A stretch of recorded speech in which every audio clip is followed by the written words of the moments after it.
자, 여러분 116페이지 그 제8절 세율이 있죠? 별표 쓰게 합니다. 그래서 시험에 거의 매년 나와요. 여기서는 뭐 기출문제 표시가 27회까지밖에 안 돼 있지만 이게 29회만 안 나오고 28회, 30회 계속 나왔습니다. 그래서 여기 29회만 안 나왔어요. 그리고 계속 나왔습니다. 올해도 뭐 역시 세율은 시험에 나온다 이렇게 생각하시면 됩니다. 취득세 세율은. 자, 그러면 취득세 우리 세율 구조는 취득 물건의 성격 등에 따라 표준 세율이라고 그래가지고 법령에서 통상적으로 적용되는 세율인데 표준 세율과 세율을 무겁게 매기는 중과 세율로 되어 있고요. 그럴 때 거기 그 심화에서 한번 보면 세율 적용 그래가지고 지자체 장은 법령이 조례로 정한 바에 따라서 취득세 세율을 법령에서 통상적으로 적용되는 표준세율의 50% 범위 내에서 가감할 수 있어요. 더하고 빼고 가감할 수 있게 되어 있습니다. 실제적으로 탄력세를 정하지는 않고 있어요. 조세 정책 목적상 취득세는 그래서 뭐 서울하고 인천, 경기도 뭐 각 시도마다 다르냐 그렇진 않아요. 근데 법령에서 가감 조정할 수 있다고 되어 있으니까 할 수 있다 이렇게 알아두시면 되고, 그 다음에 우리 이제 그 심화에서 계속 봅니다. 2번에 상속 외 무상 취득 및 그 밖의 원인으로 인한 취득의 부동산이 공유물인 때는 그 취득할 때 지분가액을 과세표준에서 각각의 세율을 적용한다. 그래서 그 공유물일 때 취득 지분의 가액을 공유물이다 그러면 취득할 때 그 취득자의 지분이 있을 거 아니에요? 그 취득 지분의 가액을 과세표준에서 각각 세율을 적용합니다. 그 다음에 여러분 다시 위로 올라가서 취득세 이 표준세율 표 있잖아요. 요걸 이제 여러분들이 무조건 외우셔야 되는데, 지난 기본과정 때도 제가 취득세 표준세율 암기 방법을 통해서 스토리텔링으로 암기할 수 있도록 도와드렸는데 다시 한번 취득세 표준세율 암기 어떻게 하는지 한번 소개해 드리겠습니다. 여러분 보시면은 취득세 세율 한번 보겠습니다. 먼저 취득세 표준세율 보시면, 먼저 표준세율 법령에서 통상적으로 적용되는 세율인데 취득세 표준세율이요. 예. 자, 통상적으로 적용되는 세율인데 먼저 보시면 취득세는 현재 세율 체계가 어떻게 되어 있냐면요. 배경점을 좀 아셔야 돼요. 2010년도까지 취득세가 있었고요. 그 다음에 등기할 때 등록세를 냈었어요. 2010년도까지. 근데 뭐하러 두 번 신고하냐. 부동산 취득하면 취득세 신고 납부하고 등기할 때 또 등록세 신고 납부. 뭐하러 두 번 신고하냐 해서 한 번에 하자 그래서 이렇게 취득세로 이게 통합이 됐어요. 11년도부터. 자, 그랬을 때 종전에 2010년도까지 취득세는 원시 취득이든 승계 취득이든 무상이든 유상이든 일반적으로 2%였어요. 취득세 세율이. 근데 등록세 세율이, 등기 비용에 대한 이 등록세 세율이 이게 등기 원인에 따라 복잡했어요. 그래가지고 요거를 암기 방법으로 해요. 그러니까 유상 취득을 원인으로 등기하는지 무상호를 원인으로 등기하는지 등 복잡해가지고 암기 방법으로 암기했고요. 자, 요게 이제 통합된 취득세예요. 그러면 제가 여러분한테 이제 취득세 표준세율은 옛날 등기비용에 대한 이 등록세 세율 암기 방법으로 외워요. 요걸 알려드려요. 그 다음에 여기다가 암기한 거에다가 2% 플러스하면 통합된 취득세가 돼요. 자, 근데 이렇게 구별해서 취득세, 지금 현재 취득세는 세율 체계가 옛날 취득세와 등록세가 통합된 세율 체계로 되어 있어요. 그렇기 때문에 이걸 구별해서 알아둬야지 이해가 더 잘 되고요. 그 다음에 나중에 등록면허세에서 이걸 또 써먹어요. 그렇기 때문에 등기비용에 대한 것만 자 이렇게 따로 해서 이렇게 구별해 둘 필요가 있습니다. 그러면 옛날 등록세 세율 암기 방법을 통해서 취득세 표준세율 한번 해봅니다. 갑이라는 한 젊은 애가 있습니다. 어려서 조실부모 하였습니다. 여러분, 어려서 부모를 여의었다. 그러면 제가 항상 얘기하지만 한국 드라마 속에서 있죠. 그것도 우리나라 드라마 한 7시나 저녁 7시에서 9시 사이 하는 그 드라마나 아침 드라마나 이런 것들을 제가 이제 가끔 어떻게 하다 보게 되면요. 그런 드라마는 보면 드라마 공식이라는 게 딱 있더라고. 보면 그래서 거의 뭐 내용이 비슷비슷해요. 그래서 출생의 비밀이라든가 무슨 뭐 등등 이런 것들을 집어넣지 않으면 얘기가 안 되더라고 보니까. 자, 그래서 한번 볼게요. 드라마 속에 어떤 젊은 이가 여자예요. 그럼 그 드라마 속 여자 주인공인데 어려서 조실 부모였다. 그러면 그 드라마는 스토리가 뻔해요. 그 드라마 속의 여자 주인공은 얼굴이 예뻐요? 안 예뻐요? 예쁩니다. 일단 그 드라마 속의 여자 주인공은 드라마 속의 성격이 쾌활 모드예요? 우울 모드예요? 쾌활 모드입니다. 그 드라마 속에서 여자 주인공은 남자를 만나요, 안 만나요? 만납니다. 서로 사랑에 빠지는데 그 남자는 잘생겼어요, 못생겼어요? 잘생겼습니다. 그 드라마 속에서 남자 쪽 집안은 빵빵하고 자, 둘의 사이를 그 시어머니 될 사람이 반대 안 해요? 반대하고. 자, 그 다음에 둘이 근데 막 시어머니가 짜리 될 사람이 나타나가지고 막 헤어지라고 막 돈도 주고 막 그 다음에 돈 몽투 내밀기도 하고 아니면 또 뭐 뺨도 때리고 무릎 꿇고 사정도 하고 막 그러더라고요. 둘이 사랑이 튀어나갑니다. 근데 나중에 이 드라마가 중반부를 지나면 갑자기 웬 중견 배우 한 사람이 나타나. 자, 그래서 알고 봤더니 생부가 살아 있었죠. 그래가지고 생부가 얘를 존재를 어떻게 이제 알게 돼가지고 딸의 존재를 알게 돼서 찾으려고 막 하는데 이제 둘이 만날 듯 하면 또 방해하는 또 여자 주인공이 있어가지고 또 못 만나게 방해하고 그러다가 만나면 거의 드라마 끝나더라고 보면. 야, 그리고 그런 드라마들은 보면 굉장히 막 못되게 굴고 막 그러다가 갑자기 있죠 착해져. 그러면 이제 드라마 끝날 때쯤 됐구나 이렇게 생각하면 진짜 드라마 얼마 있다 끝나더라고 바로. 야, 진짜 우리나라 드라마 공식들이 그 드라마들이 왜 이렇게 천편일률적인지 다 그래요. 자, 이거 봅니다. 갑이라는 젊은 애가 있었는데 여자 주인공이었으면 그런 스토리였을 건데 남자였습니다. 어려서 조실 부모였고 고아처럼 형제도 없이 자라고 있었는데 어느 날 충남 서산시에 친척 어른이 살고 있었는데 이 친척 어른은 옛날에 갑의 부모로부터 크게 신세진 적이 있고 그것을 발판으로 잘 살게 됐어요. 그래서 늘 갑이 마음에 걸려가지고 자신이 갖고 있던 농지를 돌아가실 때가 돼가지고 수소문해서 얘를 찾아서 주라고 유증하고 돌아가셨습니다. 졸지에 충남 서산시에 있는 농지를 상속받게 된 갑의 스토리를 통해서 한번 봅니다. 자, 구체적인 항상 제가 얘기지만 지명이 나오고 스토리 구조가 탄탄한 이유는 제가 100% 날조해서 지어낸 게 아니라 베이스 온 더 스토리라고 그랬죠. 실화를 바탕으로 한 픽션이다. 갑이요 서산인 농지 상속받으러 내려가면서 기분이 어땠냐면 너무 좋았습니다. 33에 듣고요. 좋아서 팔짝팔짝 뛰었습니다. 338. 자, 그 다음에 또 자신이 상속받게 된 농지를 상속받게 되면서 너무 기분이 좋았죠. 여기 내려가서 농지를 바라보면서 굵고 뜨거운 눈물도 흘리다가 농군이 되기로 결심했어요. 농사를 짓자. 근데 이 농지에다 무엇을 심을까 고민하다가 무농사 짓기로 결심했죠. 그래서 무농사만큼은 기차게 지어서 외국산 농산물로부터 독립을 이뤄보자 무독립 8.15를 당당하게 선언하고 농사 잘 짓습니다. 그랬더니 동네에 소문 쫙 났어요. 비록 전경련 못 배웠어도 유식하다고 소문 쫙 났습니다. 그래서 유식이로 소문 쫙 나는데 저희 돌아가신 아버지가 조카 윤석이라는 조카를 부를 때 항상 뭐라고 불렀냐면 야 윤식이 어디 갔냐. 저희 아버지 바람으로 하면 유식이는 유식 20이요. 유식 20. 자, 그 다음에 유식 20. 그 다음에 얘 농사 잘 짓다 보니까 서울에서 농어민대회 열렸는데 얘가 서산시 대표로 참석하게 됐습니다. 그래서 그 당시에 김영삼 정부 시절이어가지고 청와대 초청받아서 점심때 칼국수 얻어먹고 선물 하나 받고 내려왔어요.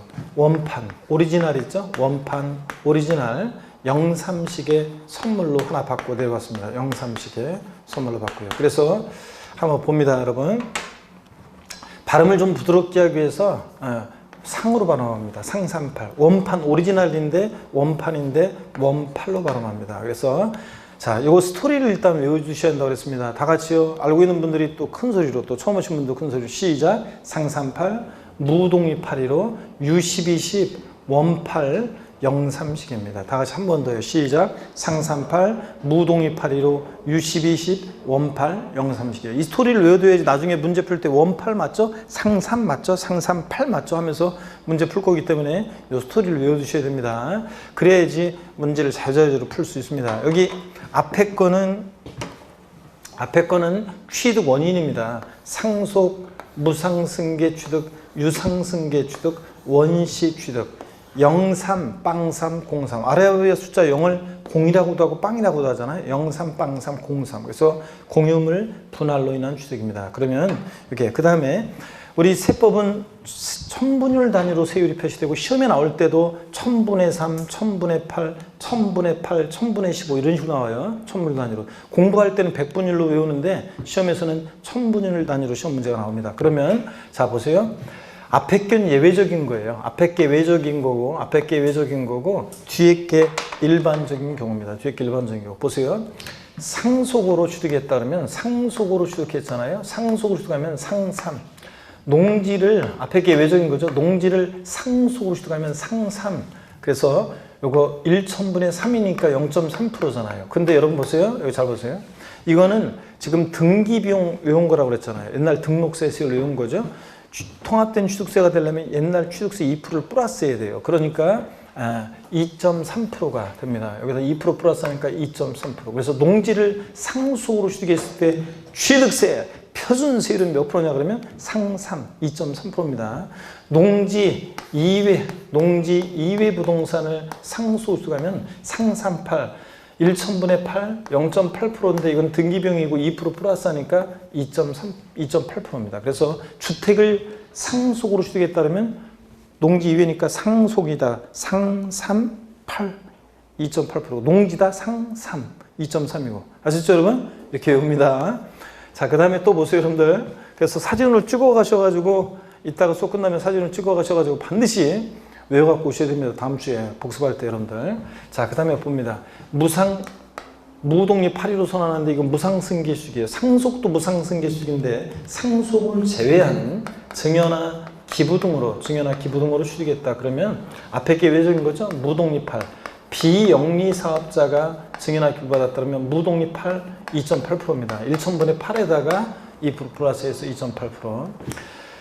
그러니까 시험에서 30회 시험에 나왔던 것은 사회복지법인이 기부받아서 부동산을 취득했다 물어봤어요. 그러면 자, 사회복지법인이 기부받아서 취득했다 그러면 사회복지법인이 기부받았다. 증여죠? 무독립 8 1호에서 사회복지법인이 기부받았으니까 비영리 사업자죠? 무독립 8 2.8%입니다.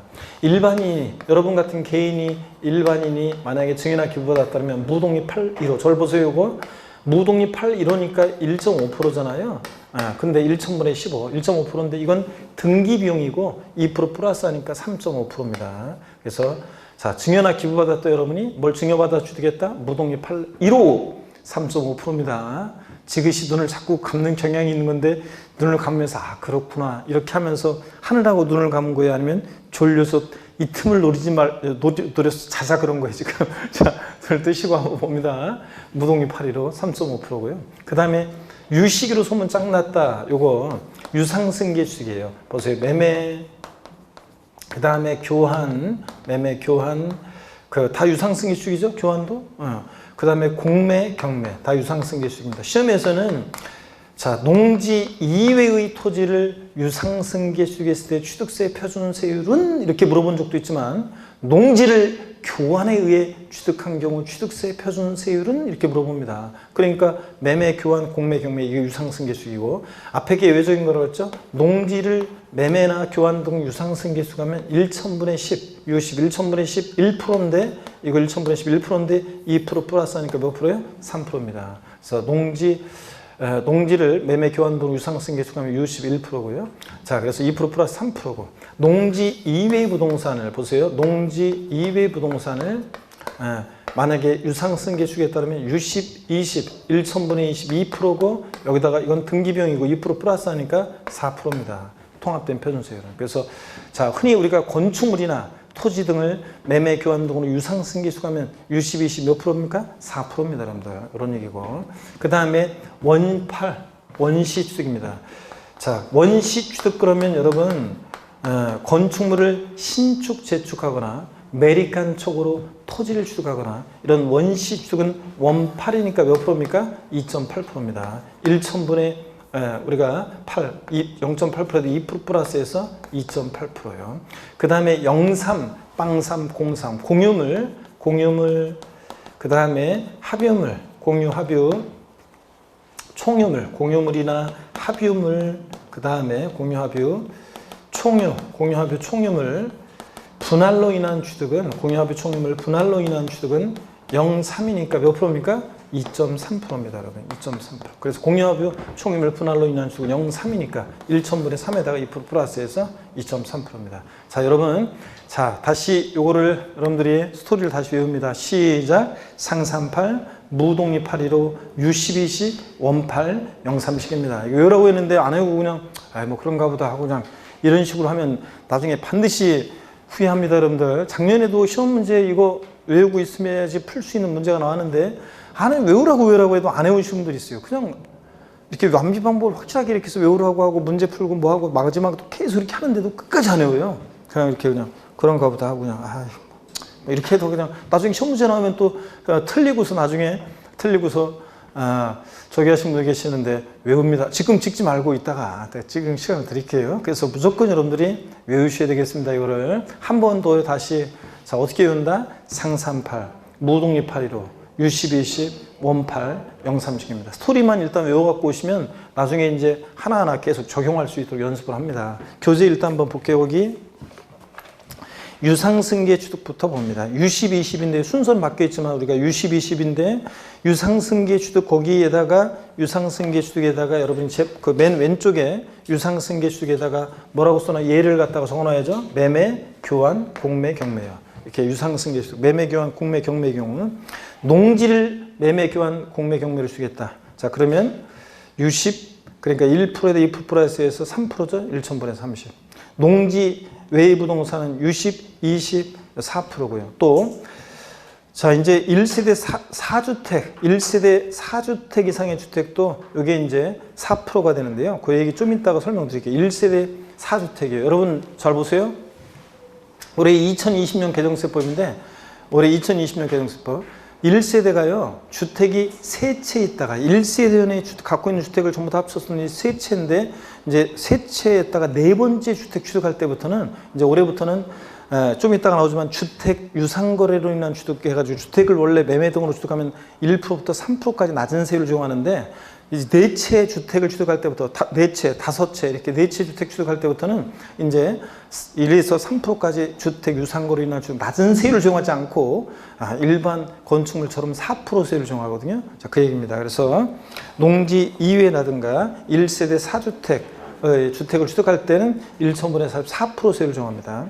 그 다음에 주택을 유상거래로 거기 또 나와 있죠. 주택을 유상거래로 취득할 때는 취득가액에 따라 달라져요. 6억 원 이하다 그러면 1%, 1,000분의 11%요. 6억까지는 1%예요. 주택을 매매로, 교환 등으로 유상거래로 6억 초과 9억 원 이하 주택을 취득할 때는 이게 세분화되어 있습니다. 그래서 이제 복잡해요. 100만 원 단위로 세분화돼 가지고 1.01%부터 말하자면 2.99%까지 이제 세분화되어 있습니다. 그 다음에 9억 원 초과면 3%고요. 자, 이건 상식처럼 알고 써야 됩니다. 6억 원 이하 1%, 6억 초과 9억 원 이하는 복잡하고 9억 초과면 3% 세율이 적용되고요.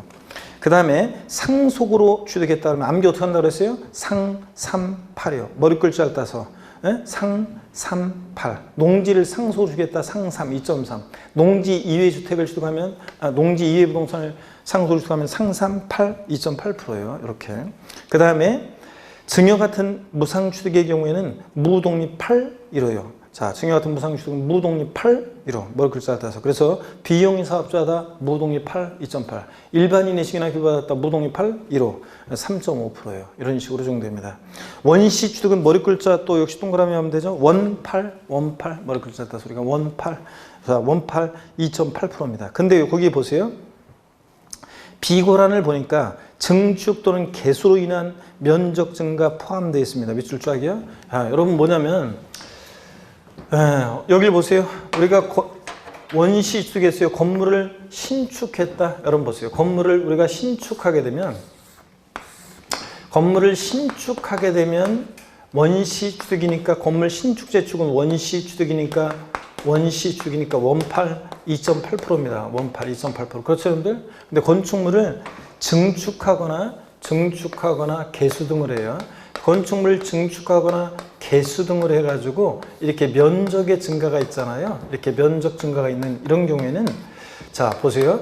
증축이나 개수는 원시 취득이 아니에요. 신축, 재축이 원시 취득이지. 근데 증축이나 개수로 면적이 증가했을 때는 이 증가된 면적은 원시 취득이 아닌데도 원시 취득으로 봐요. 원시로 봐서 세율을 정해요. 그러니까 원시 취득으로 보니까 원시 취득은 원팔 2.8%잖아요. 그래서 알겠네. 건축물을 신축했을 때 세율과 건축물 증축개수에서 면적 증가인 경우에 증가된 면적 부분에 대한 세율은 같다 다르다? 같습니다, 여러분들. 아셨죠? 그래서 거기 원시 취득의 증축이나 개수로 면적 증가인 경우 포함되어 있는 겁니다. 이해되십니까 여러분? 이런 경우에도 어떤 세율 정한다고요? 증축이나 개수로 면적 증가하는 경우에도 증가된 면적 부분은 원시주택이 아닌데도 원시수로 봐서 2.8% 세율 정합니다. 이거 주의하고. 그 다음에 맨 마지막 표에서 공유물 분할 또는 합유물 총률 분할로 인한 축은 자 03식이죠. 03, 빵3, 03이요. 머리 글자를 따서 03, 03, 03식 이렇게 외웁니다. 다 같이. 그래서 우리가 주택 유상거래로 인한 취득세 세율만 다시 한번 보세요. 거기 주택을 유상거래 취득하면 취득가액 6억 원이냐 1%, 6억 초과 9억 원이냐 2% 였었다가 올해 세분화돼 가지고 이제 거기 보조단 116페이지 두 번째를 한번 볼게요. 두 번째를 보니까 취득가액이 6억 원 초과 9억 원이할 때는 이게 이제 복잡해요. y는 3분의 2의 x 마이너스 3 뭐 이런 식으로 해서 구하는 건데 여기 이제 100만 원 단위로 세분화돼 가지고 1.01%부터 2.99%까지 적용돼요. 그래서 세분화돼서 작년까지는 6억 초과 9억 원이냐는 무조건 2%였다가 이게 이제 문턱 효과라는 게 생겨 가지고 사람들이 만약에 실제 취득한 게 6억 1천만 원이에요. 그러면 사람들이 신고를요 6억 1천에 안 해요. 실제 6억 1천에 신고했어도 다 5억 9,500, 5억 8,900 이런 식으로 다 신고를 해버려요. 그러니까 그 실제 그리고 그러다 보면 실제 성실 신고한 사람 나 6억 500만 원에 취득했는데 2%로 취득세를 신고한 사람이 오히려 성실 신고한 사람이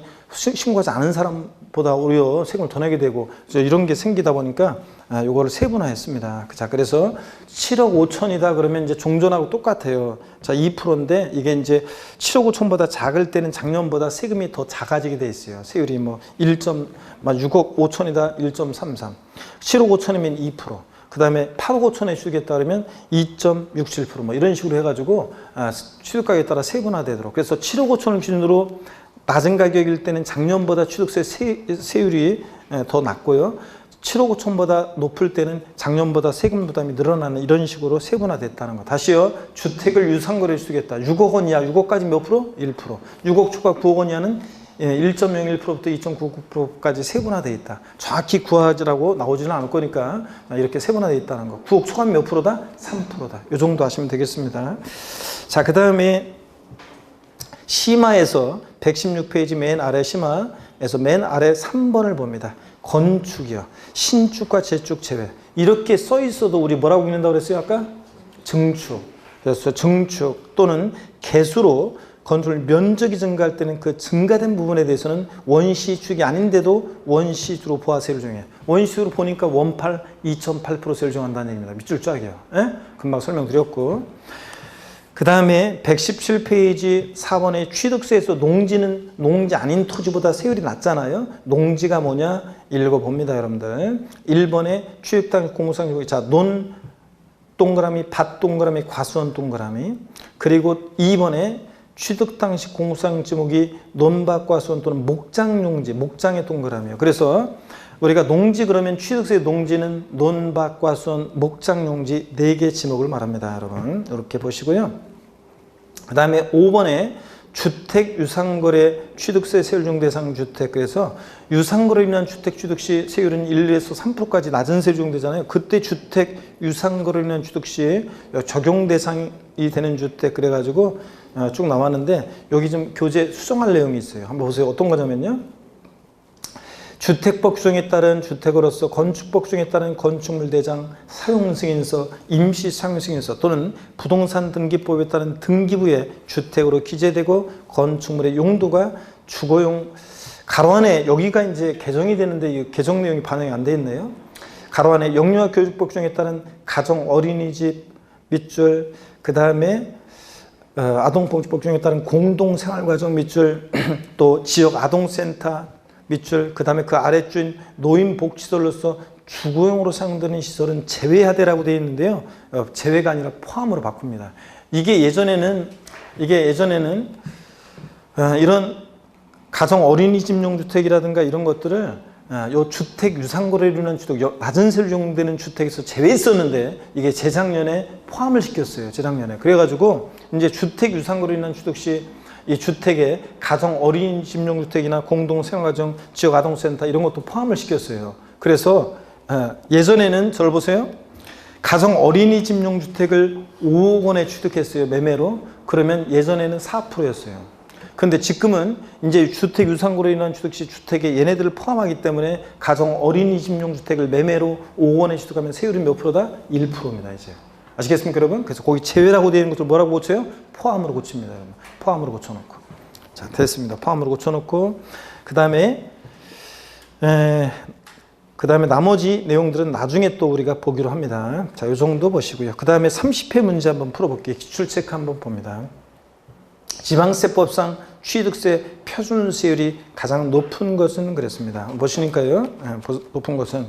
그래서 1번에 상속으로 건물을 취득했습니다. 주택 아니고요. 자, 그러면 보세요. 상속을 취득했다. 암기 어떻게 합니까, 우리가? 상속 나오면 암기 어떻게? 상, 3, 8. 농지가 예외적, 앞에 게 예외적인 거, 뒤에 게 일반적인 농지면 상, 3, 농지 아니면 상, 3, 8이니까 몇 프로? 2.8%입니다. 2.8%고. 그 다음에 2번 봅니다. 사회복지사업법에 따라 설립된 사회복지법인이 독지가의 기부에 의해서 건물을 취득했습니다. 그러면 기부, 증여는 무상취득이죠? 암기 어떻게 해요? 무독립 8, 1호요. 비용, 앞에 게 예외적인 거죠? 비용이 사업자가 증여나 기부받으면 무독립 8, 일반인이면 무독립 8, 1호 3.5%인데 사회복지법인이 기부받았으니까 무독립 8, 2.8%입니다. 그 다음에 3번 보시면 영리법인이 공유수면을 매립하여 농지를 주겠다. 여러분 지방세 특례제한법 고려하지 않으면 그러는데 우리가 공유수면 매립간척으로 취득했다. 건물 신축 재축했다. 원시축입니다. 원시축이니까 암기 어떻게 하나요? 원8 2.8%입니다. 자, 매립간척으로 토지를 취득했다. 원8 2.8%고. 그 다음에 원래는 이거예요. 원래는 저를 봅니다. 매립간척으로 토지를 취득했어요. 원팔 2.8%인데 원식이에요. 매립간척으로 농지를 원래 취득하면 0.8%예요. 지방세 특례제한법 세율상 세율을 깎아줘가지고 0.8%인데 그래서 여기서는 지금 0.8% 되지 않도록 가로 안에 뭐라고 되냐면 지방세 특례제한법은 고려하지 않는다고 그랬으니까 그냥 원시축으로 봐서 원팔 2.8%입니다. 자, 농지는 원래 0.8%인데 지방세 특례제한법상 깎아줘서 여기서 고려하지 않는다고 그랬으니까 2.8%입니다. 4번 봅니다.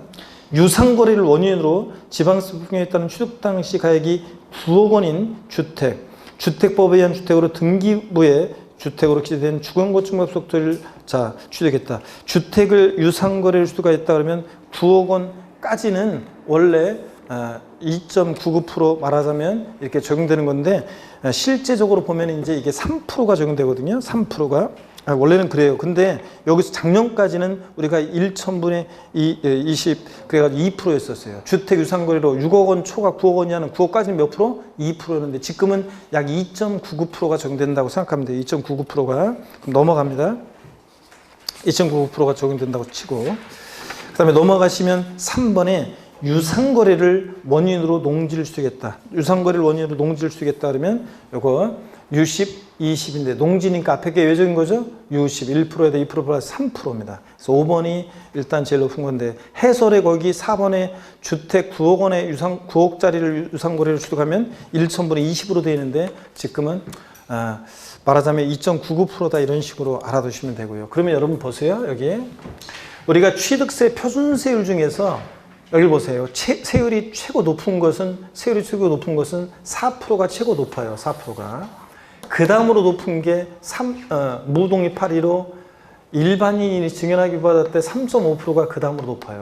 그 다음으로 3.5%가 무독립 8.15 3.5%가 그 다음으로 높고 그 다음에 표준세율 중에서 이제 그 다음으로 농지 3%가 그 다음으로 높고요. 아시겠습니까 여러분? 3%가 높고 제일 낮은 게 0.3 자 상삼 0.3 이게 제일 낮고요. 2.3%가 표준세율 중에서는. 그 다음에 여러분 봅니다. 시험에서는 또 이렇게 나올 수 있어요. 농지를 상속으로 취득했을 때 세율과 같은 거 골라라. 표준세율이 같은 거. 상3하고 같은 거 0.3하고 같고요. 주택을 상속으로 취득했을 때 취득세 표준세율이 같은 걸 골라봐라. 그러면 상3 8하고 같은 거는 무독립 8, 그 다음에 원 8 같고요. 아셨죠? 이게 외워져 있어야지, 이게 스토리로 이걸 외워져 있어야지 상삼 8하고 무독립 8하고 원 8하고 같구나 이렇게 해서 골라내지, 같은 걸 골라라? 못 골라요. 그러니까 그렇게 해주시고, 그 다음에 제일 높은 건 4%가 제일 높고 유시 비시, 그 다음으로 무독립 8%가 높고, 그 다음으로 3%가 높습니다. 이런 식으로 한번 봅니다, 여러분들. 자, 그러면 됐고요. 그 다음에 2번 중과세율입니다. 자, 취득세는 표준세율, 중과세율, 이제 특례세율로 되어 있는데, 이 중과세율이라는 게 어떤 건지 우리가 한번 보도록 하겠습니다. 여러분, 중과세율이요. 118페이지 취득세 중과세율. 세율을 무겁게 매기는데, 여기에 이제 그 핵심 정리를 한번 볼게요. 핵심 정리를 보니까 사치성 재산이라는 것을 취득했을 때 세율이 표준세율 플러스 중과균세율의 4배 이런 식으로 되어 있어요. 뭐야 이거? 뭐 10%, 12% 이렇게 안 돼 있고 왜 이렇게 돼 있는지 그 배경적인 것을 소개해 드리겠습니다. 이거 보세요. 자, 이것도 취득세 중과세율은 왜 이렇게 돼 있는지 요거 세율 체계를 소개해 드리겠습니다. 여러분 여기 봅니다. 잘 보세요, 여러분들. 이게 취득세 중과, 이건 표준세율이고 이제 취득세 중과세율입니다.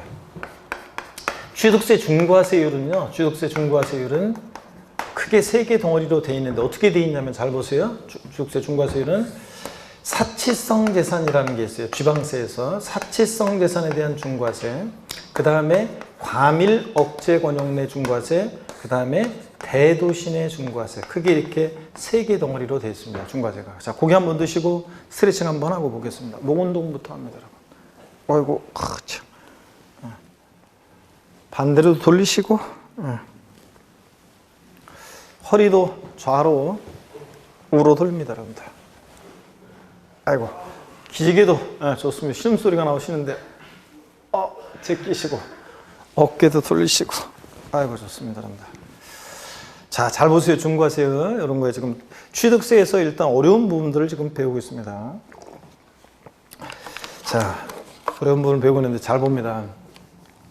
사치성 재산이라는 것을 취득했을 때, 자, 우리가 지금 현재 취득세 중과세율도 표준세라고 똑같아요. 2010년도까지 취득세가 있었고 등록세가 있었는데 이게 통합된 거잖아요. 아까 표준세율도 이런 거라고 우리가 외웠었는데 중과세율도 그래요. 한번 보세요.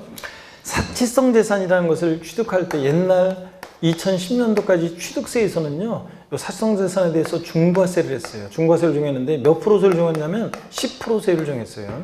근데 등기할 때 등록세는요, 등록세는 옛날 2010년도까지요. 등록세는 중과세 대상이 아니었어요. 그래서 표준세율 대상이었어요. 그래서 우리가 외웠잖아요. 저 표준세율 외운 건 이거라고 했어요. 유시, 비시 2%, 자, 증여받았다, 무독립 8.15, 상속받으면 상산 8, 이런 식으로 등기 비용이 적용됐었어요. 옛날 등록세가 사실성재산에 대해서. 이게 이제 통합됐잖아요. 취득세로. 자, 그러면 통합된 취득세에서는 이제 어떻게 되는 거냐? 그러면 보세요. 이게 이제 우리가 비슷한 세목을 우리가 통폐합시켜서 뭐하러 2번 신고에 한 번에 하자. 그래서 통합을 시켰는데 종전보다 세금 부담은 늘어나면 안 되잖아요. 그래가지고 세금 부담은 종전보다 늘어나면 안 되니까, 그래서 여기 봅니다. 늘어나면 안 되니까 종전하고 똑같아야죠. 그래서 사치성 재산을 유상 취득하면 현재 취득세 세율은 12%예요. 사치성 재산을 증여받으면 현재 11.5%예요. 사치성 재산을 상속받으면 10.8%예요. 이런 식으로 쭉 적용이 됩니다. 취득세가. 자, 그러면 적용이 되는데 그러면 한번 볼게요. 그러면은 이렇게 돼 있으면은 나중에 과밀억정 내 중과세도 이런 식으로 취득 원인에 따라 복잡하게 쫙 늘어뜨려 놓고 이것도 쫙 이러면 표준세율도 이렇게 돼 있는데 이렇게 이것도 다 하면 복잡해지니까 뭔가 이걸 통일적으로 규율할 수 있는 한마디로 이런 말이 없을까? 현재 이렇게 적용되는 건데, 그래가지고 공무원들이 잔머리를 써서 말을 만들어냈어요. 보세요. 자, 어떻게 만들어냈냐면 취득세는요, 사치성산을 취득하면 취득세 통합된 표준세율에다가요, 여기 보세요. 중과 기준세율이라고 그래가지고 공무원들이 말을 만들어냈어요. 중과 기준세율은 1,000분의 22%예요. 법에 정해져 있는데요. 여기 어떤 거냐면 이런 거예요. 취등록세를 통합하면서 있잖아요. 뭔가 연결 나사 같은 조정세율이 필요했어요. 뭔가 통합하면서 조정할, 연결 나사 같은 역할을 하는 조정세율이 필요해서 공무원들이 말을 만들어냈는데 그게 중과 기준세율이라고 해서 1,000분의 22%고요. 자, 여기다가 중과견세율의 4배를 100분의 400 4배 합한세율로 표준세율에다가 중과견세율 4배 합한세율로 적용합니다. 그러면 요게 이런 것들을 한마디로 통일적으로 다 규율할 수 있는지를 한번 볼게요. 지금 유상취득은 표준세율이 4%죠? 유상취득 표준세율 4%예요. 중과기준세율 2%의 4배니까 8%죠? 플러스 해보세요. 그러면 몇 프로가 돼? 12%잖아요. 유상취득 시. 딱 맞죠? 증여받았을 때는 무동이 8%로 현재 표준세율 3.5%잖아요. 여기에 중과견세율 2%에 4배 8%를 플러스하니까 11.5% 되잖아요. 딱 맞아요. 상속으로 시켰을 때는 표준세율이 지금 상산팔 2.8%잖아요. 여기에 중과견세율 2%에 4배 248 8% 플러스하면 10.8%가 되잖아요. 딱딱 떨어지잖아요. 그죠 여러분들? 그래서 제가 왜 이런 말이 남았는지를 소개해 준 것 뿐이고, 자, 우린 결론만 알면 돼요. 왜 이런 말이 나왔는지 결론만 알면 됩니다. 자, 보세요. 우리가 사치성 재산이라는 것을 취득했을 때는 다 봅니다. 사치성 재산이라는 것을 취득했을 때 취득세는 어떤 세율이 적용된다고요? 표준세율과 중과균세율이 몇 배요? 4배 합한세율을 적용합니다. 여러분. 자, 시험 문제는 이거예요. 자, 보세요. 표준세율에다가 중과균세율이 4배 합한세율로 중과세하는 게 어떤 거냐 아는 게 포인트예요. 사치성재산이라는 게 어떤 거냐 이게 아는 게 포인트입니다. 이건 당연히 기본적으로 외워두셔야 되고 사치성재산이 어떤 거냐 아는 게 포인트입니다. 두 번째 봅니다. 과밀억적 원형 내 중과세. 여러분 우리가 수도권이요. 대한민국의 인구와 경제력이 수도권에 다 몰려 있잖아요. 우리나라 인구의 절반 이상이 또 경제력의 절반 이상이 다 어디에 몰려 있어요? 수도권, 서울, 인천, 경기도에 몰려 있잖아요. 근데 서울, 인천, 경기도도 똑같은 서울, 인천, 경기도가 아니죠. 우리 수도권을 과밀억적 원역, 성장 관리 권역, 자연 보존 권역으로 나눕니다. 이 과밀억적 원역은 서울 전 지역과 요 주변 도시들을 얘기하잖아요. 예? 뭐 광명, 수원, 뭐 남양주, 부천, 막 구리 막 이런데, 인천은 옹진군 같은 데를 제외하고서 인천 이런 데들, 다 이런 데들은 인구와 경제력이 수도권 중에서도 더욱더 고도로 집중된 지역이잖아요. 이런 데서 공장이 떡하니 지어지거나 늘어나거나 본점용 주사무소용 빌딩이 지어지거나 늘어나면 인구 집중, 경제력 문제가 더 심화되잖아요. 그래서 이제 취득세를 중과세합니다. 자, 과밀억적 원형 내 중과세 사안에 대해서 옛날 통합되기 전에 취득세에서는 중과세를 했어요. 6%로요. 근데 등록세는 중과세를 안 했어요. 옛날 등록세는. 그래가지고 표준세율 적용됐어요. 유상취득 시 유상을 원인으로 등기할 때 U10, 20, 증여받으면 무동이 8%로 외운 거 그대로예요. 상속받으면 상산팔 이렇게 적용됐었어요.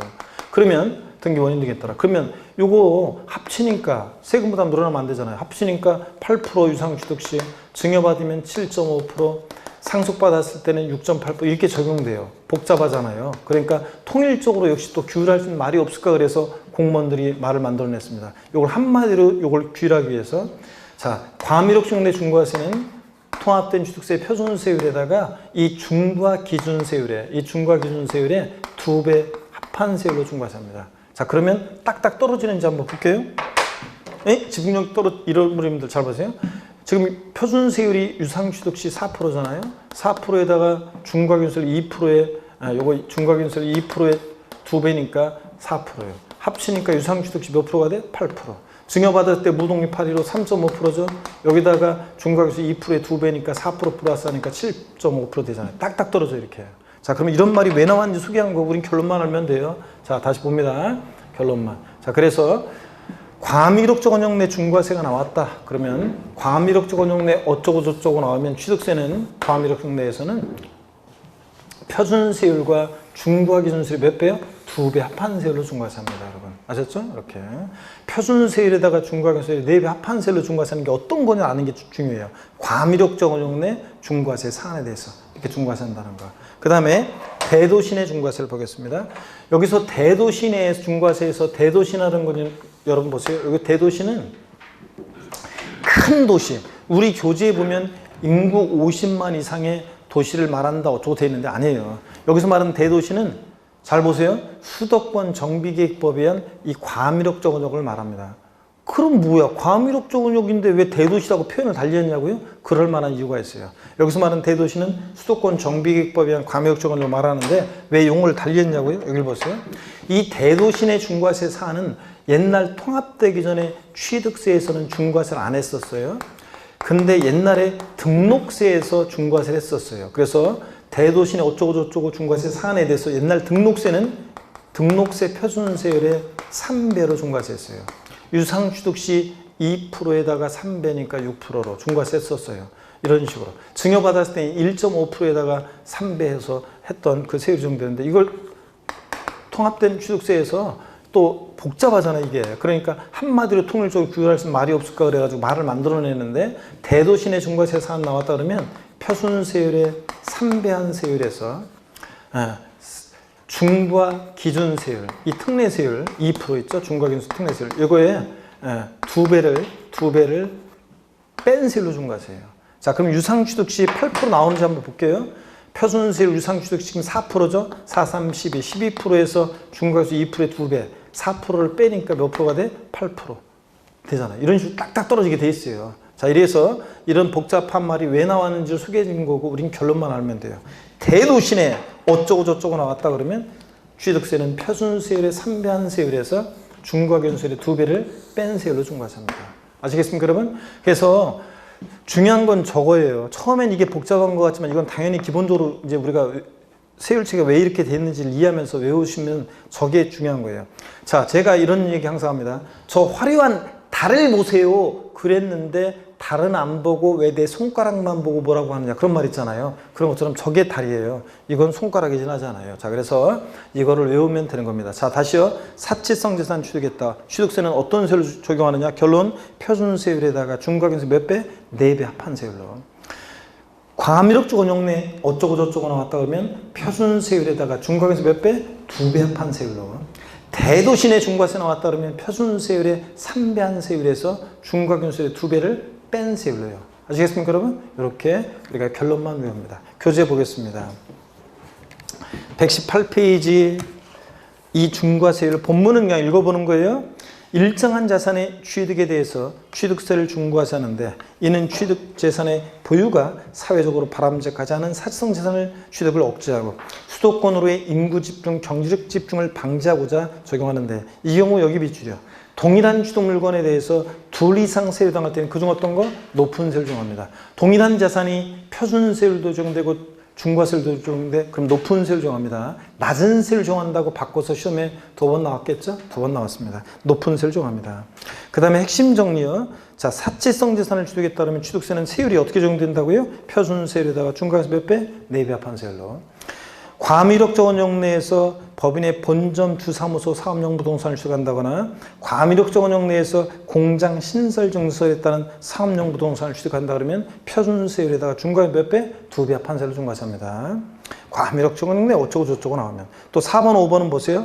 대도시 내에서 법인을 동그라미 4번 거기 대도시 내에서 핵심 정리 펴보고 있습니다. 대도시 내에서 법인 설립하거나 지정분사무 설치하거나 대도시 바깥으로 법인을 전입하면서 부동산을 대도시 내 부동산을 취득하거나 5번 대도시 내에서 공장 신증설에 따른 부동산 취득의 경우는 표준세율의 3배한 세율에서 중과기준세율의 2배를 뺀 세율로 중과세합니다. 아시겠습니까, 여러분? 이렇게 해서 딱 결론을 표를 요거를 외워두시고 어떤 세율이 적용되는지를 여러분들이 별표시하고 또 외워두시고 아까 표준세율은 당연히 116페이지 표준세율 표는 무조건 별표시하고서 외워두셔야 되는 거고 116페이지 표 별표시하고 그 다음에 여기 중과세율 표 별표시하고 외워두십니다. 자, 사치성 재산에 대해서 취득세는 사치성 재산에 대해서 이렇게 중과세한다고 그랬잖아요. 어떤 게 사치성 재산인지 거기 나와 있습니다. 한번 볼게요, 여러분들. 사치성 재산 봅니다.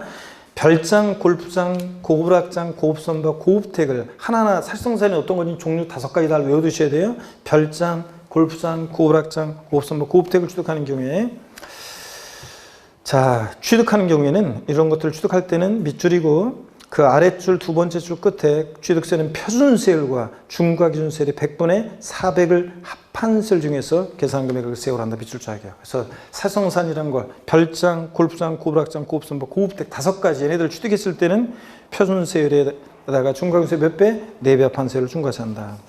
그 다음에 넘어갑니다. 119페이지 봅니다. 근데 어떤 게 사치성 재산이냐, 어떤 게 사치성 재산이냐 한번 보겠습니다. 별장이요. 별장 보시니까 동그라미 1번 보면 주거용 건축물로서 늘 주거용으로 사용하지 않고 휴양, 비서, 놀이 등의 용도로 사용되는 건축물 속들을 말합니다. 여러분, 별장과 일반 주택은 어디 있느냐로 구별하는 거 아니라고 했습니다. 우리가 별장 그러면 흔히 우리가 산간, 해변 이런 데 휴양지에 있는 멋진 주택을 떠올리는데 서울 도심 한복판에 있어도 주택이 별장이 될 수 있다고 했어요. 가끔씩 서울 강남구 역삼동에 있는 어떤 주택인데 누구를 가끔 오피스텔은 주거용 오피스텔입니다. 가끔씩 누구를 미리 만날 때만 이용한다던가. 그럼 뭐가 된다? 별장이 된다. 인천 송도 신도시에 재미동포가 아파트 하나 사놓고 한국에 들어올 때 거기서 한두 달 있다가 갑니다. 그럼 그것도 뭐가 된다? 별장이 된다 그랬습니다. 별장과 일반 주택의 구별 기준은 어디 있느냐로 구별하는 것이 아니라 상시 주거용에 상하느냐 안 하느냐로 별장과 일반 주택을 구별합니다. 자, 그 다음에 동그라미 2번. 이 경우 별장에 부속된 토지 경계가 명백하지 않다. 바닥 면적 몇 배요? 10배까지 부속토지로 봐서 10배까지는 별장으로서 중과세를 합니다. 살짝 밑줄. 동그라미 3번이요.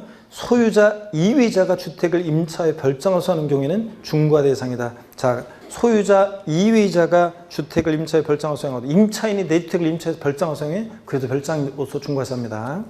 한 번씩 눈에 익혀두면 되죠, 이런 것들은. 4번입니다. 별장 중 개인이 소유하는 별장은 본인 또는 그 가족 등이 사용하는 것으로 하고 법인 또는 단체가 소유하는 별장은 그 임직원이 사용하는 것으로 하며 밑줄이고요. 그래서 별장이다 그러면 상시 주거용에 사용하지 않으면 별장이 되는 거지 개인 소유, 법인 소유를 구별하지 않습니다. 법인이 소유하는 별장도 별장입니다. 세 번째 줄, 주거와 주거 외 용도로 겸용할 수 있도록 건축된 오피스텔 또는 이와 유사한 건축물로서 사업자 등록증으로 해서 사업장으로 사용하고 있음이 확인되지 않냐는 것은 별장으로 본다. 그러니까 주거와 주거 용도에 겸용되는 오피스텔인데 사업자 등록증으로 사용하고 있으면 확인되지 않아. 그러면 주거용 오피스텔이라는 얘기인데 가끔씩 휴가철에만 이용한다? 그럼 뭐가 된다? 별장이 될 수 있다는 얘기입니다. 심화 내용은 신경 쓸 필요 없어요. 일정한 법령이 정하는 농어촌 주택은 별장에서 제외됩니다. 상시 주거용에 사용하지 않아도 별장에서 제외됩니다. 시골은 공과 폐가가 드러나니까 도시 사는 사람들이 시골에 있는 일정한 꽝촌에 있는 읍면 지역에 소재하는 농가주택을 농어촌 주택을 취득합니다. 그럼 상시 주거용 사용하지 않고 만약에 주말에 텃밭 일구러 왔다 갔다 하고 그러더라도 별장에서 제외하는 경우가 있습니다. 그 요건은 시험에서 한 번 나온 적 없고 참고입니다. 넘어갑니다. 120페이지 보겠습니다. 120페이지. 골프장 있잖아요. 회원제로 운영되는 골프장이 사치성 재산입니다. 자, 그래서 거기 한번 보니까 동그라미 1번에 체육시설의 설치 이용에 관한 법률 규정에 따른 회원제로 운영되는 골프장용 부동산 중 구분 등록 대상이 되는 토지와 건축물 및 토지상의 임목 이런 것도 하여튼 골프장이 됩니다. 근데 동그라미 3번을 보세요. 2번은 동그라미 2번을 읽어보면 되는 거고 3번이요. 회원제로 운영되는 골프장이지 일반 골프장, 퍼블릭 골프장이나 간이 골프장 같은 건 사실성산 아니에요. 또 골프장이 사실성산이지 골프 연습장이나 이런 건 사실성산이 아닙니다. 밑줄이요. 또 회원제로 운영되는 골프장을 승계 취득하는 경우는 표준세를 적용한다. 밑줄짝이요. 여기 어떤 거냐면 사실성산에서 골프장은요. 절 보세요, 여러분들. 골프장은 거기에 어떤 얘기냐면 여기 보세요. 자, 골프장에 대해서 좀 더 설명을 드리면 골프장은 회원제로 운영되는 골프장이 사치성 재산인 거지. 예. 간이 골프장이라든가 퍼블릭, 대중 골프장은 사치성 재산이 아니고요.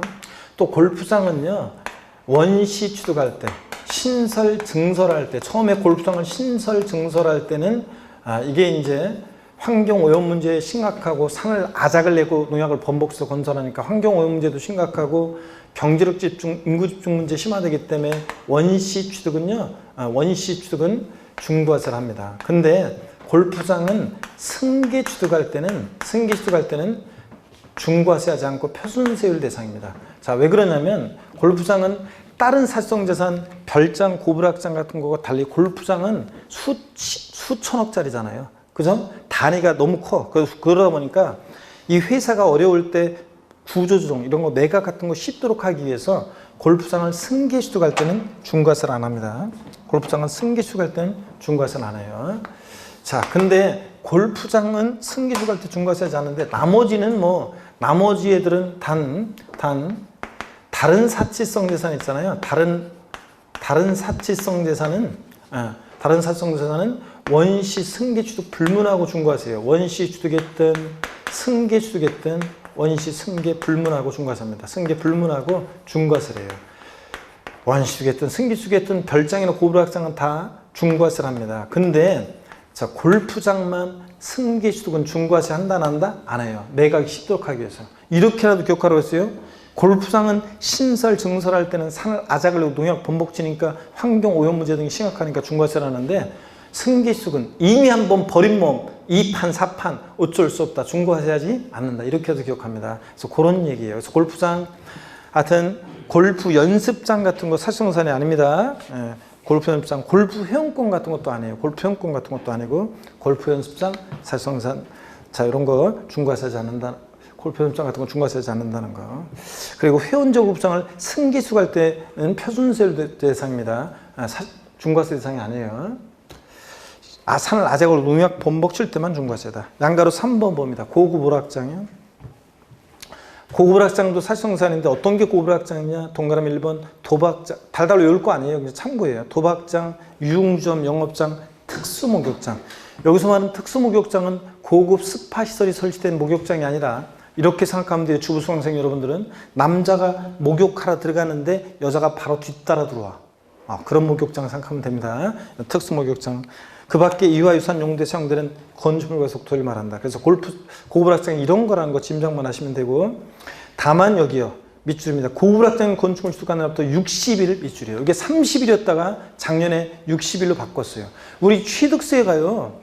어떤 때는 30일 기간이 어떤 때는 60일 중구난방이었어요. 그러다 보니까 일반 국민들은 취득세는 60일에 신고납부한다 이런 개념이 딱 박혀 있는데 어떤 때는 30일 어떤 때는 60일 그냥 헷갈리지 말라고 다 60일로 통일했습니다. 그래서 31일로 바꾸낼 수 있어요. 아니고 며칠 내? 60일 내. 고부락장 건축물 취득하고 60일 가로는 생략하고요. 아래로 하나 둘 내려오니까 두 줄 내려서 끝에 이내에 고부락장이 아닌 용도로 사용하거나 고부락장이 아닌 용도로 사용하기 위해서 용도 병사를 착공한 경우는 제외한다. 밑줄 조항이에요. 중과세하지 않는다는 얘기예요. 그러니까 고부락장 취득하고 나서 당연하지 60일 내에 내가 엄청나게 큰 나이트클럽 건물을 취득했어요. 그리고서 취득하고 나서 60일 내에 쇼핑몰로 개조하려고 공사하고 있어요. 아니면 이미 다른 용도로 사용하고 있어요. 그럼 중과세하면 돼야 안 돼요? 안 되지. 그런 얘기입니다. 60일 기억하시고요. 그 다음에 동그라미 2번 봅니다. 이것도 고부락장에 부속된 토지 경계가 명백하지 않다. 바람이 몇 배? 10배까지 부속 토지로 보고. 동그라미 3번은 이건 일부에 설치될 때 안 번하는 거 한번 읽어보시고요. 심화에서 고부락장이 어떤 걸 자세하게 나왔는데 나중에 실무 나가서 합격하신 다음에 실무 나가서 상가 주로 상가 중개하실 분들만 참고적으로 보시는 거고요. 됐습니다. 그리고 121페이지 양가로 4번 고급 선박입니다. 고급 선박이라는 게 사실상산인데 어떤 거냐? 밑줄입니다. 비업무용 자가용 선박으로서. 그러니까 영업용 선박 이런 건 제외돼요. 영업용 선박은 아니고 비업무용 자가용 선박으로서 시가 편액 3억 원을 초과하는 선박이 밑줄입니다. 고급 선박입니다. 그렇기 때문에 다만 실험, 실습 등의 용도에 사용할 목적으로 취득하는 거나 이런 것들은 사실상재산이 아닙니다. 그래서 비업무용 자가용 선박, 시가 편액 3억 원 초과하는 선박이 사실상산입니다. 고급주택 양가로 5번 있죠? 그 고급택 제목 옆에다가 뭐라고 써놓냐면 여러분이 땡땡 해놓고 고급택 제목 옆에다 땡땡 해놓고 고급택은 취득세에서만 중과세예요. 취득세만 중과세 이렇게 써놓습니다. 고급택은 취득세만 중과세합니다. 여러분 고급택은 취득세만 중과세합니다. 고급택은 취득세만 중과세예요. 그래서 고급택은 여러분 다른 세목에서 고급택이라고 해서 중과세한다면 틀려요. 고급택은 취득할 때 취득세만 중과세입니다. 그 요건이 있는데요. 이 요건은 나중에 지금 볼 필요 없어요. 고급택의 요건은 나중에 우리가 요약집 할 때 5, 6월 달에 살짝 보시면 돼요. 시험에 옛날 시험에 한번 나온 적은 있지만 고급택의 자세한 요건이 나올 가능성은 낮아요. 나중에 보기로 하고요. 122페이지 그 표 아래에 동그라미 2번을 보겠습니다. 122페이지 동그라미 2번을 보니까요. 주거용 건축물을 취득한 날부터 역시 밑줄입니다. 60일이요. 아까 고급 확장도 취득한 거라서 며칠이요? 60일. 이게 30일이었다가 작년에 역시 60일로 바뀌었어요. 주거용구축물 취득한 날부터 60일 가로 생략하고 아래로 두 줄, 세 줄 내려와서 이내에 주거용이 아닌 용도로 사용하거나 고급택이 아닌 용도로 사용하기 위해서 용도 변경 착공한 경우는 제외한다며 주죠. 역시 내가 고급택을 취득했는데요. 레스토랑으로 만들려고 지금 개조공사하고 있어요. 중과사면 안 되겠죠? 그런 얘기입니다. 60일 기억하시고 동그라미 3번은 또 나왔네요. 고급 확장이나 별장이나 고급택이나 부속된 토지 경계 명백하지 않다. 바닥면적 몇 배요? 10배까지 부속 토지로 봅니다. 그래서 10배까지 중과사입니다. 그리고 심화 내용은 지금 됐습니다. 이런 거. 그리고 123페이지 필수예제 문제 봅니다. 취득세 중과 대상인 사치성 재산에 해당하지 않는 것. 자, 별장, 골프장, 고급 확장, 고급 선박, 고급 항공기 이런 거 사치성산 아니에요? 고급 항공기, 고급 승용차 이런 거 사치성산 아닙니다. 그래서 사치성 재산 5가지에다가 이거 기초과정부터 배운 건데 이거는 그래서 제가 오늘 쭉쭉 넘어가는데 사치성 재산 아닌 거 한번 정리해 드릴게요. 여러분들 잘 보세요. 사치성 재산 아닌데 슬쩍 속이는 게 있습니다. 이쪽에다가 처음 드릴게요. 사치성 재산 아닌데 속이는 것들. 아이고. 자, 사치성 재산 아닌데 별장, 고급락장, 골프장, 고급선박 5가지에다가 슬쩍 속이는 게 있어요. 먼저 보세요. 골프, 회원권 사치성 재산 아니에요. 골프장이지. 골프, 연습장도 사치성 재산 아닙니다. 취득세 대상이지만 사치성 재산 아니고. 그 다음에 또 고급 승용차나 그 다음에 고급 항공기 이런 거 사치성 재산 아닙니다. 네, 여러분. 자, 왜냐면 고급 선박이 사치성산인데 이런 것들 슬쩍 사치성산이라고 속입니다. 이런 거 아니라는 거, 헷갈리는 것들 다시 한번 정리해 둡니다. 자, 그 다음에 이제 우리가 오늘 과미력 적용내 중과세에 관한 거 한번 보겠습니다. 여러분, 과미력 적용내 중과세. 근데 이 과미력 적용내 중과세는 과미력 적용내 중과세는 여러분요, 오늘은 그냥 편하게 한번 볼게요. 자세한 내용은 디테일한 내용은 나중에 요약집으로 해서 보시는 게 훨씬 더 좋아요. 그래서 대략적으로만 살짝 한번 볼게요. 여러분 보세요. 123페이지 과미력 적용에서 사업용 재산의 취득 한번 보겠습니다. 과미력 적용에서 여기를 보세요. 법인의 본점이나 주사무소 사업용 부동산, 본점이나 주사무소용으로 신축, 증축하는 건폐 독점에 해당한다. 떡하니 본점용 주사무소 빌딩을 짓거나 늘릴 때 중과세하는 거지 승계축은 중과세 아니거든요. 나중에 이제 더 자세히 말씀드립니다. 다음 그래서 밑줄입니다. 과미력 내에서 법인의 본점이나 주사무소 사업용 부동산을 신축 일단은 저기 읽어볼게요. 그냥 본점이나 주사무소 사업용 부동산 본점이나 주사무소용으로 신축, 증축하는 것을 부속점에 해당하고 신탁법에 따른 수탁자가 취득한 신탁재산 중 위탁자가 신탁기간 중 신탁 종료 후 위탁자의 본점이나 주사무소에 사용하는 부동산 신탁한 부동산 포함해서 을 취득하는 경우와 공장을 신설 증설하기 위해서 사업용 가성을 취득하는 경우에 밑줄은 여기입니다. 표준세율에다가 중과경세 몇 배? 2배 합한세율을 적용한다는 거. 과미력 적용내 어쩌고 저쩌고 나오니까. 그리고 과미력 적용 관역이 어딘지는 거기 심화에 참고 나와 있어요. 외우는 게 아니라 그냥 참고적으로 과미력 적용력, 성장관리관역, 자연번역관역 그냥 참고적으로 봅니다. 넘어가시고요. 124페이지 양가로 1번을 한번 볼게요. 과미력 적용력 내에서 공장을 신설 증설할 때 이제 하기 위해서 일정한 사업용 가성을 건축할 때 중과세입니다. 그래서 본문 거기에 봅니다. 수도권 정비계획법 중에 따른 과미력 적용력에서 공장을 신설하거나 증설하기 위해서 사업용 가성물건을 취득할 때 중과세입니다. 밑줄 쫙이요. 자세한 얘기는 나중에 배울 거고 거기 중과 대상 지역 봅니다. 과미력 적용력을 말하는데 다만 산업적 활성화 공장 설립하는 여기 밑줄이요. 산업단지, 유치지역 그리고 그 줄 끝에 공업지역은 제외한다. 즉 중과세하지 않는다는 거. 공장 지으라는 데잖아요. 제외합니다. 그리고 자세한 이제 이 공장에 관한 신설 증설에 관한 자세한 얘기는 심화해서 나중에 요약집으로 다 정리해 드릴게요. 제가 지금은 넘어가고요. 어디로 가느냐? 125페이지입니다. 양가로 2번입니다. 여러분. 과미력 적용내에서 공장 신설 증설하기 위해서 일정한 사업용 과세물건을 취득할 때 중과세라는데 인구 집중 경제 문제 심화되니까 여기서 산업단 유축 공업적은 제외하고요. 여기 양가로 2번을 봅니다. 125페이지. 과미력 적용내 중과세 두 번째입니다. 과미력 적용내에서 법인의 본점 주사무소 사업용 부동산 취득할 때 중과세입니다. 동그라미 1번이요. 수도권 정비법에 의한 밑줄이요 과밀옥조건 약안에서 본점이나 주사무소 사업용 부동산, 본점이나 주사무소 건축물 신축하거나 떡하니 짓거나 늘릴 때 인구 집중, 경직 집중 문제 심화되니까 중과세 납니다. 하는 경우에 취득한 것을 말합니다. 밑줄 쫙이야. 그리고 자세한 얘기는 지금 볼 필요 없습니다. 나중에 제가 다 정리해 드립니다. 또 요약집 할 때 쭉쭉 더 편하게 보면서 126페이지를 봅니다. 3번의 대도시 내 부동산 취득입니다. 대도시 내 부동산 취득 보면 과밀옥조 권역이요. 산업단지 제외하고 해서 여기서 과밀옥조 권역인데 대도시라고 하는 거예요. 아까 왜 여기 보세요. 왜 이 대도시 내 중과세에서 대도시는 과밀옥조 권역을 말하는데 왜 대도시라고 하냐고요? 보세요. 과밀옥조 내 중과세는 취득세는 중과세 하는데 등록세 중과세 안 했죠. 대도시 내 중과세는 취득세 중과세 안 했는데 등록세만 중과세 하잖아요. 이런 걸 구별하기 위해서 이렇게 용어를 달리하고 있는 겁니다. 지금. 그러면 계속 이어서 보세요. 대도시 내 부동산 취득. 과밀옥조 권역에서 법인을 설립하거나 지정분 사무 설치하거나 바깥 내로 전입하거나 뭐 하면서 이제 부동산을 설립 설치 전입 이후 5년 내 부동산 추가하거나 뭐 공장 신증설하거나 이러면서 취득할 때 어떻게 중과세 한다고요? 밑줄에 표준세율에다가 3배한 세율에서 100분의 300에서 중과세에서 100분의 200 2배를 뺀 세율 정합니다. 양가로 1번 봅니다.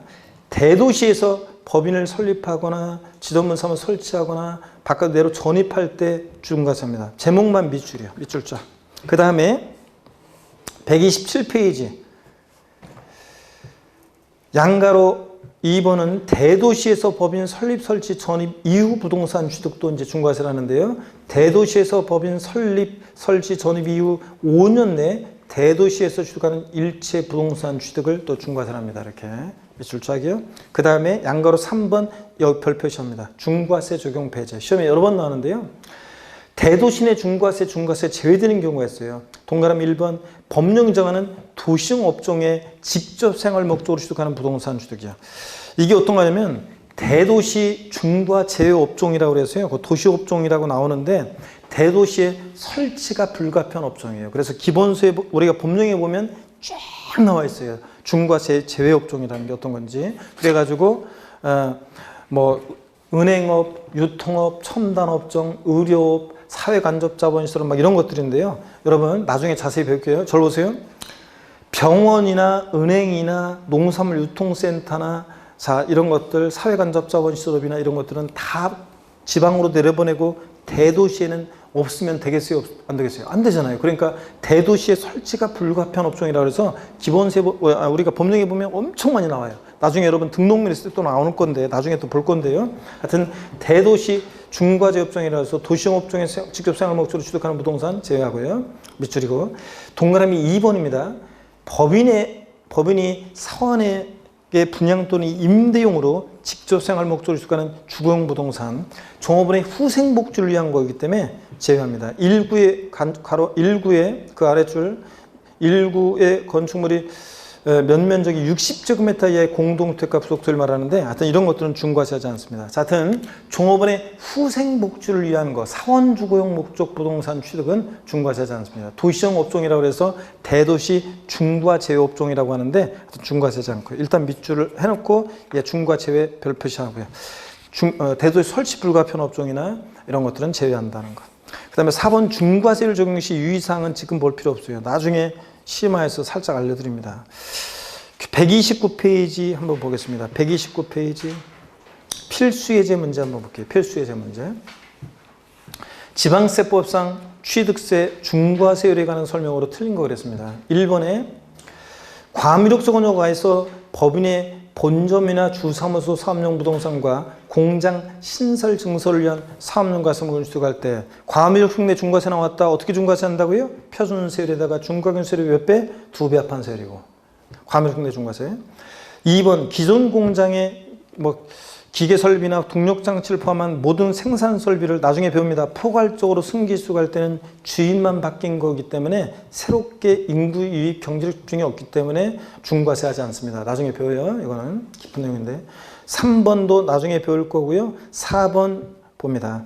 과밀옥조 권역 산업단지 제외하고 해서 법인을 설립, 설치, 전입 뭐 이런 거 하면서 이후 5년 내 취득하는 부동산 취득도 중과세라고요. 과밀옥적 원역인데 이게 사실은 대도시 내 중과세인데 대도시 내에서 법인 설립, 설치, 전입하면서 이렇게 할 때 중과세하는 거. 표준세율의 3배한 세율에서 중과세 몇 배요? 2배를 뺀 세율로요, 여러분.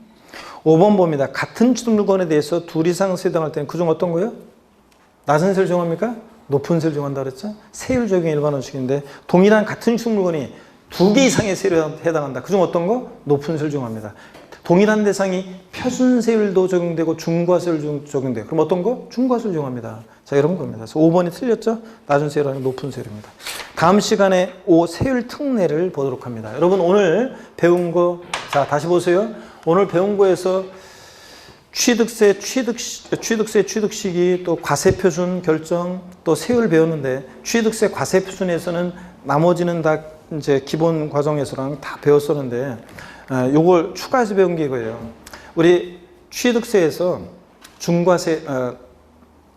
취득세 과세표준 원칙 취득 당시 신고하는 계획이고 예외적으로 시가순액으로 하고 국수공판법 같은 객관적인 취득은 사실상 취득가격으로 하고 그때 사실상 취득가격에서 포함하는 게 있고 포함하지 않는 게 있는데 사실상 취득가격이라는 것은 취득하기 위해서 취득 시기 전에 거래 상대방이나 제3자에게 취득하기 위해서 지급하였거나 지급할 일체 직접비용뿐만 아니라 간접비용도 말하는데요. 다만 매매대금을 일시 지급함에 따라 할인받는 경우에 약정대금이 10억인데 매매대금을 일시 지급함에 따라 할인받은 할인금액, 근데 1,000만 원 기본적으로 깎아줄게. 할인금액은 취득가에 포함해 안 해요. 안 한다 그렇습니다. 할인된 금액 9억 9천만 원을 과세표준합니다. 매매대금을 일시 지급함에 따라 할인받는 경우에 할인액은 포함하지 않는다고 했어요. 취득가격에. 또 연체료 할부이자, 계약에 따른 연체료 할부이자 또는 공인중개사에 지급한 중개보수는 누가 취득하느냐에 따라 달라지는데 법인이 취득할 때 연체료 할부이자 중개보수는 어떻게 하고? 법은 바른 거니까 5 포함하고 법인이 아닌 자, 개인이 취득할 때 연체료 할부자는 포함하지 않는다. 이런 거 배웠습니다. 그죠 여러분들? 법인이 아닌 자, 개인이 취득할 때는 이런 XX 포함하지 않는다 그랬잖아요.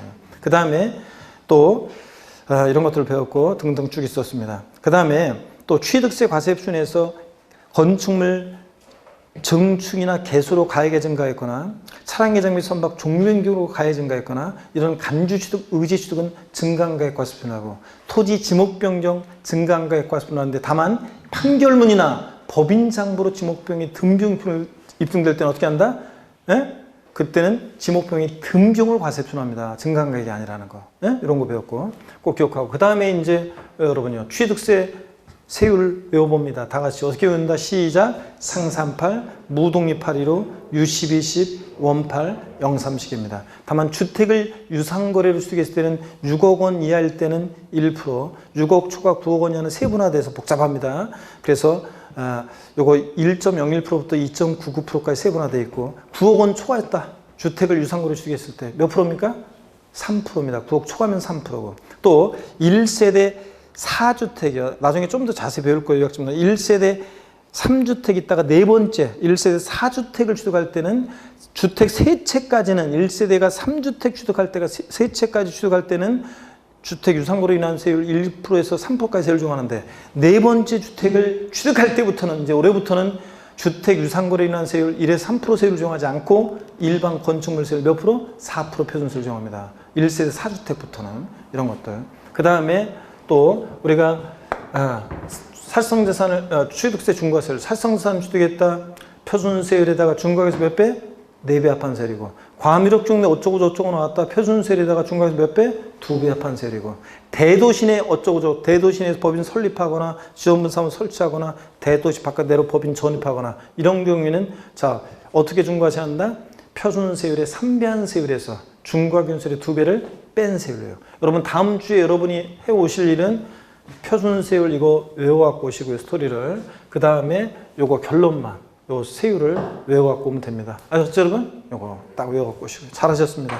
자 그럼 잘하셨고 우리 다음 주에는 세율 특례라고 해서 이것도 처음 배우는 거예요. 세율 특례 우리 다음 시간에 우리가 이걸 배웁니다. 세율 특례하고 그 다음에 이제 다음 주에는 취득세 다 보고 등록면허세 다 보고 이렇게 재산세로 넘어가도록 하겠습니다. 자 고생 많으셨고 다음 주에 다음 주에 잠깐만요. 제가 다음 주에 저희 아버지 2월 초에 그때 돌아가셨잖아요. 저 지난달. 돌아가셨는데 49제를 그 이제 절에서 이렇게 해요. 그래서 절에서 하는데 49제를 하는데 그래서 다음 주 수요일 날 그래서 그 다음 주 수요일 날 오후에 수업이 될 수도 있어요. 원장님이 아마 공지해 줄 거예요. 오후 2시부터 이렇게 하면은 못 나오실려나 여러분들? 오후 2시부터 5시 반 뭐 이렇게까지 하는 것으로 아셨죠 여러분? 다음 주에 아마 정확한 거는 다음 원장님이 공지해 줄 거고 그래서 오전에 하지 않고 제가 거기 오전에 거기 갔다 와서 한 2시 반부터 2시부터 한 5시 반 요 정도까지 한다고 생각하시면 되겠습니다. 그렇게 할 수 있습니다. 그러니까 공지는 정확한 거는 원장님이 나중에 공지해 줄 거고요. 아셨죠 여러분? 우리 다음 주에 시식한 모습 다시 뵙겠습니다. 고맙습니다. 네, 수고하셨습니다.